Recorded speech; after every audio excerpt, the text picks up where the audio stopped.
Hey everyone, it's Jeremy with Quietmind Yoga, and today we'll be focusing on Revolved Half Moon Pose as a way to strengthen and stretch and balance with our outer hips and glutes, which we've been working on these second days of the week in this series. So you'll want a strap for this and two blocks. Start by coming down to your back, and you'll have the strap nearby as you lay down. Bend the right knee in towards the body and extend the right leg up towards the ceiling. Left leg can be straight or bent. And the focus here is going to be on the outside of the right hip. So these outer abductor muscles we've talked about a few times here in this series. So the piriformis, the TFL, the glute medius are all where we're going to be focusing on stretching, strengthening, and then balancing. Bring your leg slightly to the left, about 15 to 30 degrees. Strap in your left hand so you feel that stretch on the outside of the right leg. If you go too far, it'll turn into a twist and you might lose that stretch on the outer hip. But for this particular pose right now, we want to emphasize that stretch on the outer right hip.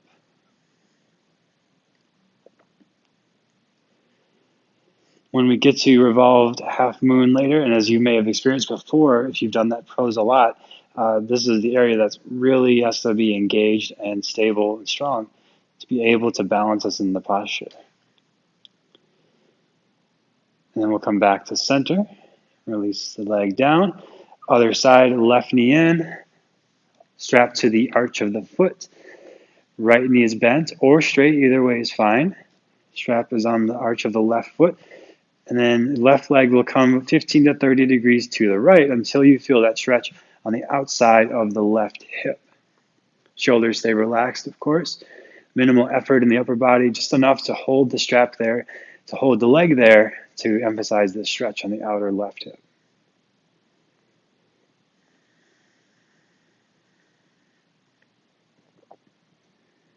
Last couple of breaths here. As a side note, if you ever have any back pain going on, this is one of my favorite stretches for that, to relieve the back pain rather than stretching or doing anything with the low back. Using this outer hip kind of stretching stuff like pigeon pose like this tends to bring a lot of relief to my low back and a lot of people I work with. So you might try that if you ever have low back pain going on and you need a relief. We'll come back to center and remove the strap. Hug both knees in, rock side to side on the back, massaging the back. Real gentle, relaxed motions.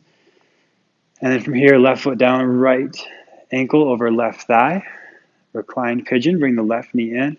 Hook the hands outside the hamstrings, the left shin. Shoulders stay relaxed. Either way is fine, hamstrings or the shin, whatever you can hold and keep the shoulders relaxed. With your exhales, maybe move that left knee in closer to deepen the stretch in the outer right hip. And then we'll take this into a twist. So arms come out, and then the legs go to your left in that pigeon shape to give your spine some rotation, the ribs rotation. And then to deepen this, if you lose that outer hip stretch, bring your left knee in closer to the body. Or if that's too much, move the leg slightly straighter away from the body. Your left hand can anchor into the right ankle, just giving you something to grab on to feel grounded. Or you can intensify by using that left hand to slightly move the right knee away from the body. More to get into a different angle if that feels better. And if not, just do less.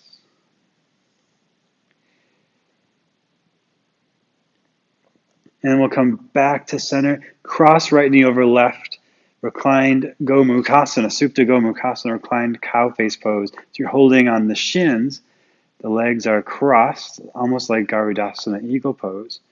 It's okay if your pelvis lifts a little bit on this one. And then we'll take this into a twist, so the legs are crossed. And if that doesn't work for your back or hips or anything, you can just come into a lighter version of this by stacking the knees. But if you can, the knees are crossed, giving you a little more rotation with that added outer hip stretch, much like revolved half moon. Back to center, And then we'll go to the other side. Right foot down, left ankle on top. Recline pigeon, holding outside the right thigh or the right shin. Shoulders stay relaxed.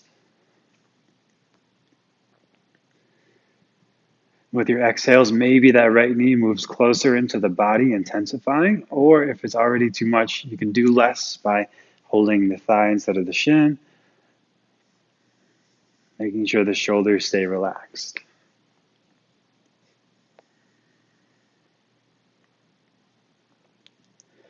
From here, we'll unclasp the hands and take the legs to the right in that pigeon shape. Right hand can catch the ankle of the left foot, or can slightly move the left knee away from the body.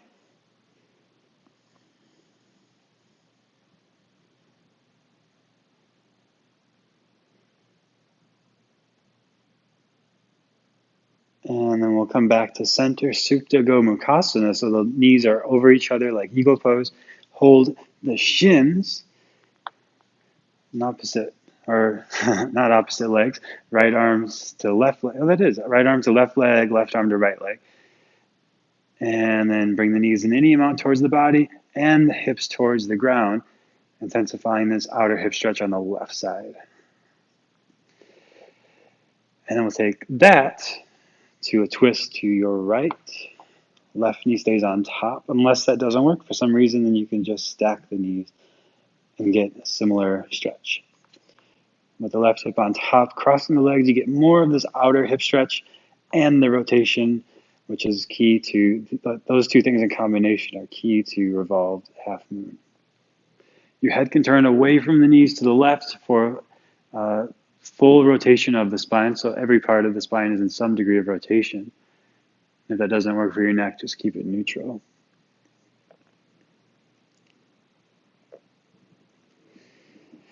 And we'll come back to center. Knees come in, gentle, easy rocking side to side.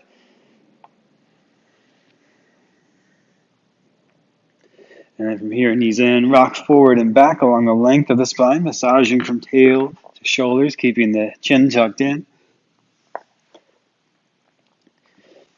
And then we'll come up to hands and knees and begin to move a little bit any way that feels good. Forward, back, side to side, listening to your body, self-guided movements. You might move like cat-cow, you might move side to side, diagonal, whatever feels good to you.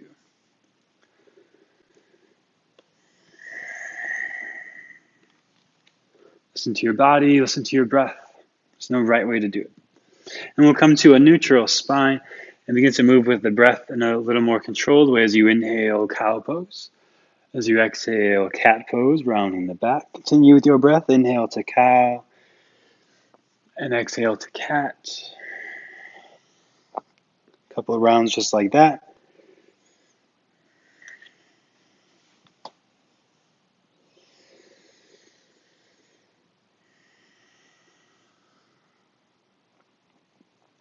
And into a neutral spine here.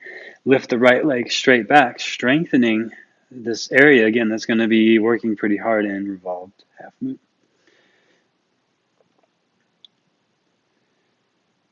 And then we'll lower it back down. Left leg lift straight back, strengthening outer left hip, left glute, left thigh, and back down. And then down to your belly. Forearms under the shoulders. Elbows under the shoulders, and Sphinx pose. In this movement, it's a great way to engage the core and wake up the front of the body as you peel the ribs, the hips, then the knees, tucking the toes into a forearm plank as you inhale. And then, as you inhale, you'll come down. And as you exhale, you'll roll up. Inhale to come down. Exhale to roll up, just like cat-cow. A little less flexion in the spine, but still that wave of motion at your own pace, continuing with your breath a few more rounds like this.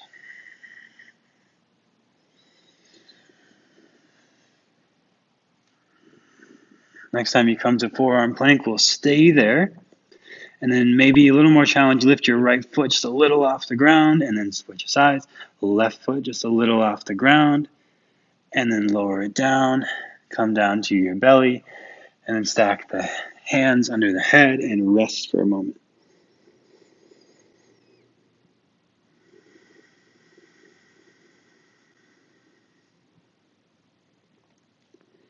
From here, we'll lift just the right toes, the right leg, engaging the right thigh. So the right hip's still touching the ground, but the rest of the right leg is lifting, engaging the right glute and the right thigh, and lower it back down. Other side, left leg lifts any amount towards the ceiling, keeping the leg straight with very small micro bend in the left knee. And then we'll lower it down. And then we'll bring the arms out into a T, much like they'll be eventually in half moon, lifting the chest any amount, lifting the right leg any amount. And already you can see it's a little harder, there's a little less to work with there. Right leg back down, left leg lifts any amount. And then we'll lower it down. And then maybe the hands lift as well. The right leg lifts, holding here for a moment. And back down, hands and leg down. And then back up, hands and left leg lift, hold and breathe. And then back down, hands under your chest, back to hands and knees, back to downward facing dog, pedaling your feet out, easing into down dog.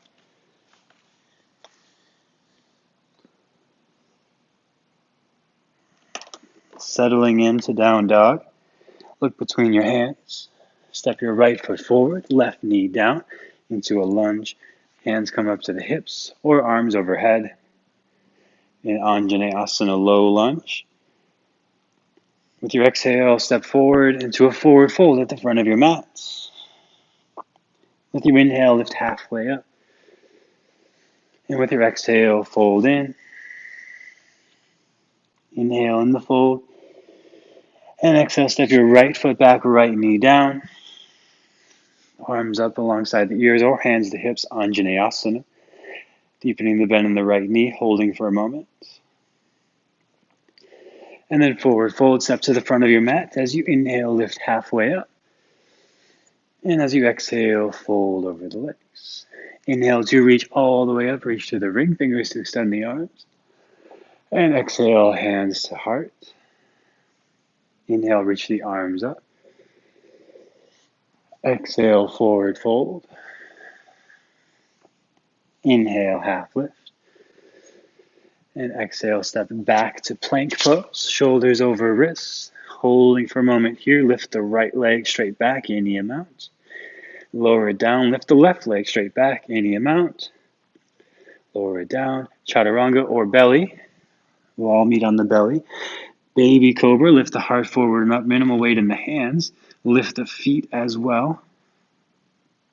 And then lower it down, back to downward facing dog. Pedal the feet out, shifting weight side to side. Look between the hands, step your right foot forward, left leg strong and firm. Lift the left heel over the ball of the foot to engage the left glute, left thigh, and rise up into a high lunge. Reach to the ring fingers rather than index fingers or thumbs. Holding and balancing here. Reach the hands back like locusts, lean the chest forward, shift weight into the right foot. Strengthening the outer right hip and right leg. And then from here we'll rise up into a high lunge again. And then lower the left knee down, bend the elbows, heart lifts. And then bring your hands to your hips and rotate from the ribs. So less from the hips aren't going to turn a whole lot here. They don't have that range of rotation. But from the hips up, you start to rotate towards your right. Back to center, unrotate. Left hand off the mat to the left, leaning onto it. And rotate right shoulder over left. Right arm over left. Deepen the bend in the right knee. Maybe you bend the left knee and reach back for the top of the foot on the pinky toe side. Not required though. Mostly focusing on the rotation of the spine. Right lung towards the ceiling. Left lung towards the wall that's behind you. And then we'll come back to center. And step forward to a forward fold at the front of your mat. Inhale to lift halfway up. Exhale to step back to plank pose. Inhale and plank. Exhale, belly or chaturanga. Tops of feet down, cobra or upward facing dog. And back to downward facing dog. Look between the hands, step your left foot forward, right knee down. Right knee lifts first. Float the arms up alongside the ears, high lunge. Right heel over the ball of the foot. Engaging the right glute, right thigh. Bend at the elbows, lower the hands. And then from here, turn the ribs towards your left. Hips stay pointing forward, so there's not the same rotation available in the hips as there is in the ribs, in the middle of the spine. And lower right knee down, back to center. And again, rotate from the middle of the spine towards your left. And back to center. Right hand off the mat to the right. Left shoulder over right shoulder. Left arm over right arm. Maybe you bend the right knee here, so your weight is above the kneecap on the thigh, and then catch the pinky toe side of the foot. Main emphasis, though, is the rotation of the spine. Turning left lung towards the ceiling, and then slowly release. Hands down, step forward, forward fold. Inhale to lift halfway up. Exhale to fold. Take your blocks under the shoulders, turn to your left to a wide stance. The blocks are under the shoulders, the spine is long. And from here, you'll inhale to lengthen the spine, and you'll exhale to fold forward. And if you can reach the hands to the floor, you might not need the blocks. And with your inhales, you can find a little more length. With your exhales, fold a little more at the waist, giving a nice stretch to the hamstrings and the backs of the legs. It's okay if your back rounds here a little bit, but we are emphasizing more of the hamstring stretch than the back stretch, so keeping the back more straight, slightly internally rotating the thighs and lifting the sit bones up will help with that emphasis on the hamstring stretch rather than the back stretch. And we'll come back up to center, hands to the blocks, and then turn towards the front of your mat, hands on the blocks. Left foot meets the right, standing forward fold at the front of your mat. And bring the blocks forward so your back is more of like a flat tabletop shape. Your shoulders over the wrists, hips over knees. Any amount, lift the right leg straight back. Now the tendency here is that your right hip might open up to the right, but we want to keep the pelvis neutral in this pose and work on strengthening the outer right hip to lift the leg straight back and the outer left hip to help stabilize and balance us. Really, pretty much the whole leg on both sides is working very hard to get into this shape. And keeping the pelvis neutral here in this helps keep the low back feeling good. And sometimes if you over-rotate that right leg and lift back, that puts a lot of strain. It can put a lot of strain on the SI joint and cause low back pain.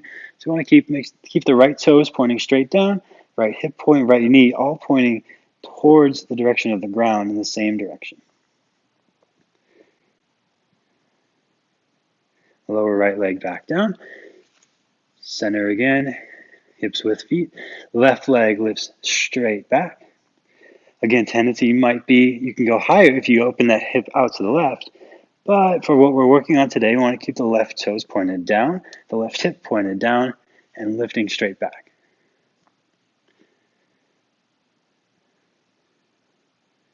Integrity of the alignment is more important than the range of motion.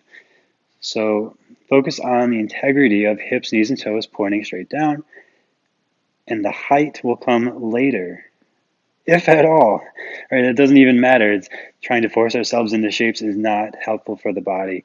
This practice is uniting the body, mind, and breath in a way that feels conducive to equanimity, to clarity, to presence, not to forcing ourselves into shapes or trying to impress anybody. Lower the left foot back down. From here, let the knees bend if you like and fold over the legs. Again, just a slight bend if they are, because we're emphasizing the hamstring stretch rather than the back stretch.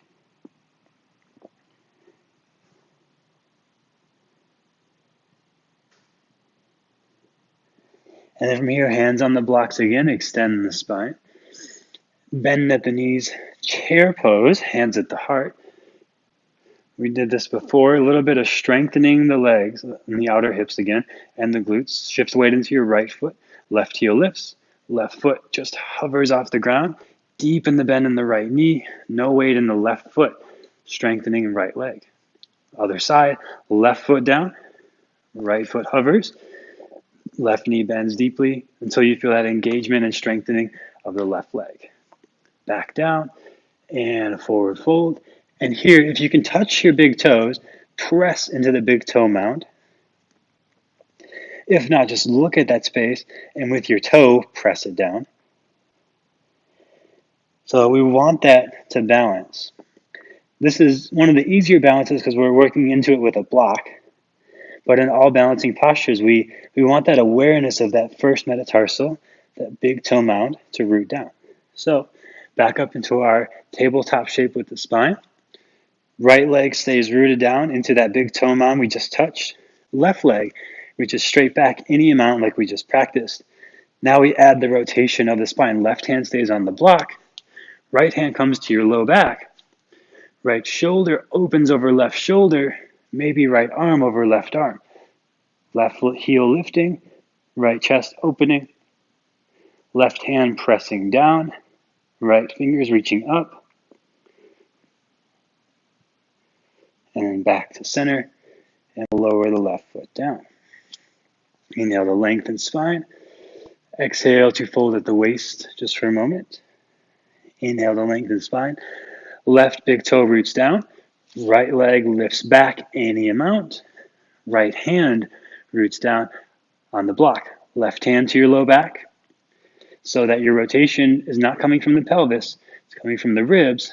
Left elbow lifts, left chest lifts, left shoulder, everything rotating to your left. And just a slight rotation in the pelvis, not a huge one. Left arm over right.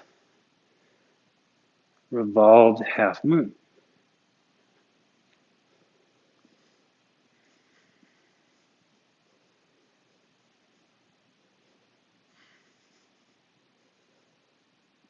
And back to center, lower down. Fold over the legs. Inhale, half lift. Exhale to fold. Step back to downward facing dog. And right knee to right wrist. Pigeon pose. Left leg straight back. Hands stack under the forehead, resting into resting pigeon.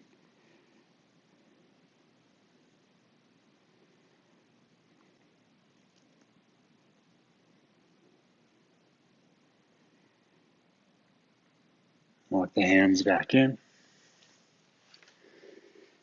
Back to down dog. Left knee to left wrist. Right leg back, resting pigeon on the left side. Stack the hands, rest the forehead.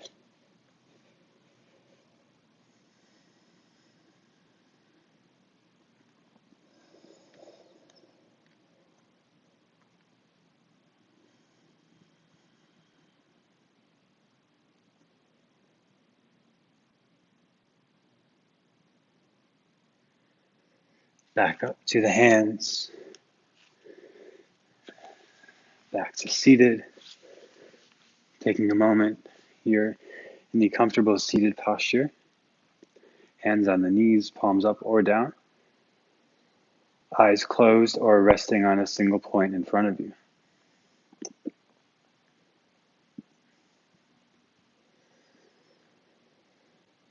Notice your breath, the effects of your practice. You're welcome to stay longer in meditation. When you're ready, come down to rest in Shavasana.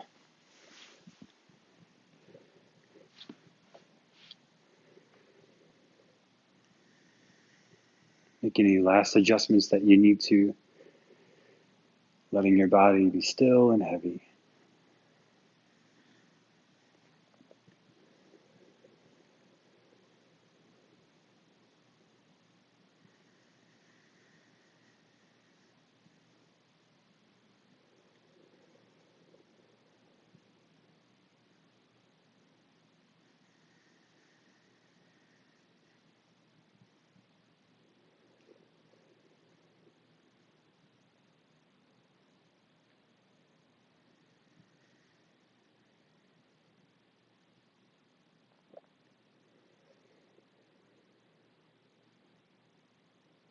And if you have longer to stay in Shavasana, please do.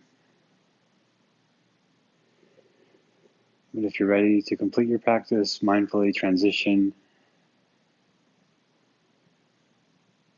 And thank you for sharing your practice today. Namaste.